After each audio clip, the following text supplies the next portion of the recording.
Donc j'en ai à peu près pour 1 heure, normalement ça devrait être bon. Hein. Non, ouais, j'ai enlevé la cravate, il fait trop chaud maintenant. Mais je m'arrête là.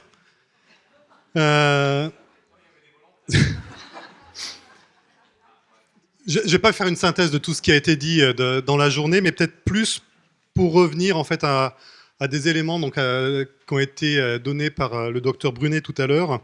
Et lorsqu'on parle de flexibilisation, ça veut dire qu'on va mettre en place peut-être un changement de culture aussi dans notre institution, si on veut accompagner cette flexibilisation. Et du coup, c'est plutôt des questions que je vais vous poser, mais comment accompagner le changement dans nos institutions à différents niveaux, un changement culturel pour les dirigeants de l'institution, pour les enseignants qui sont dans cette institution, pour le personnel administratif, pour les étudiants.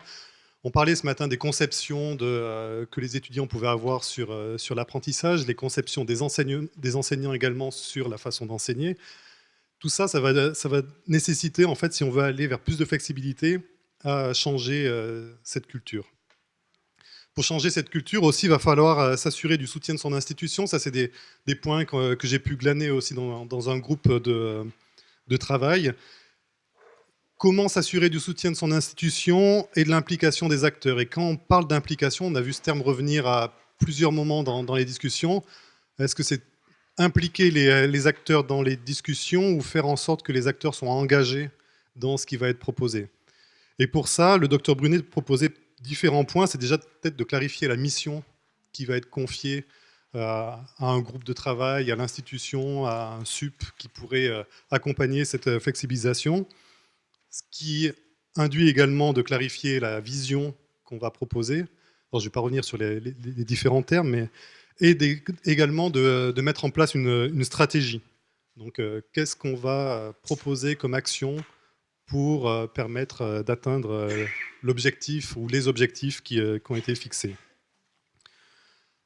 Un point intéressant aussi dans l'intervention du docteur Brunet, c'était de penser facilitation.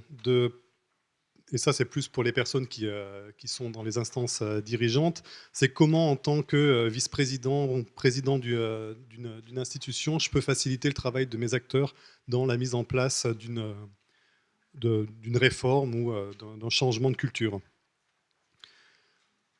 Mission, vision, stratégie. La notion derrière qui est intéressante aussi, c'est cette notion d'alignement. Si à un moment donné, il y a un décalage entre ces différents points, on risque de passer à côté de ce qu'on voulait mettre en place, et ça risque d'être un peu embêtant, notamment le risque d'avoir un désengagement des différents acteurs.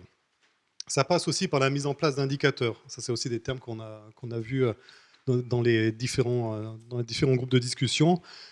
Une fois qu'on a clarifié les objectifs, ça va aussi être plus simple de définir les indicateurs. Qu'est-ce qu'on veut observer réellement? Comment on va mesurer l'atteinte en fait de cet objectif? À partir de là, on va pouvoir mettre en place les actions, d'assurer un suivi, de mettre en place aussi des évaluations peut-être plus permanentes pour collecter des résultats et de rendre des comptes à brève échéance. Là, la conférence qu'on a eue en début d'après-midi, on nous a présenté la méthode Scrum, je ne sais pas comment on prononce, mais qui est plus adaptée au niveau du développement informatique, mais finalement, il y a des points qui sont assez intéressants dans le process qui pourraient être aussi adaptés lorsqu'on met en place un nouveau projet ou de la gestion de projet. Donc ces différents points, ils peuvent être intéressants pour lancer et puis suivre le changement dans une institution.